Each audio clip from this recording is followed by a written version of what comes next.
വിചാരിച്ചതിനെക്കാട്ടും വലുതാണല്ലോ വാസോട്ടാ. പോക്കുള്ളിലൊക്കെ ഉണ്ട്. നീ ഒന്നും അടങ്ങ് രാജ. ഇവിടെ അടുത്ത് തന്നെയാന്നുള്ളൊരു ഉറപ്പാ. എനിക്കൊന്ന് മൂത്രം ഒഴിക്കണം അർജന്റ്. ടെൻഷൻ്റെ ആയിരിക്കണം. അല്ലല്ലോ ഒറിജിനൽ. നീ സമയം കളയേണ്ടത് ആ മതിലിനോടെ പോയി കച്ചേ. ഞാൻ അവനെ ഒന്ന് വിളിക്കട്ടെ. ശരി, കോൾ പ്രദീപ്.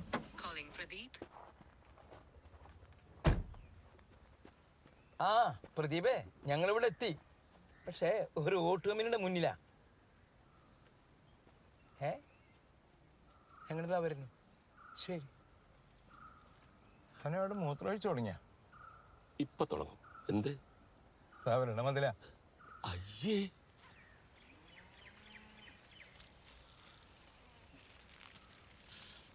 ഇത് തന്നെ മോനെ സ്ഥലം. പക്ഷേ ഗേറ്റ് അവിടെയാണ്. മാപ്പ് ഇവിടെ കാണിക്കൂ. കാരണം പഴയ പേര് കേട്ട കമ്പനിയാ. എന്താ പേര്? കമ്പനിയുടെ പേര് സോറി മറന്നുപോയി. ഇതെന്ത് മാവ? ഇത് മാവല്ലല്ലോ, പ്ലാവല്ലേ? അതെ, എന്ത് പ്ലാവ്? ആ, ഇതാണ് നോർമൽ പ്ലാവ്. മോട്ടോർ ഓഫ് ചെയ്യാൻ മറന്നുപോയി. അതുവഴി കയറി വാ.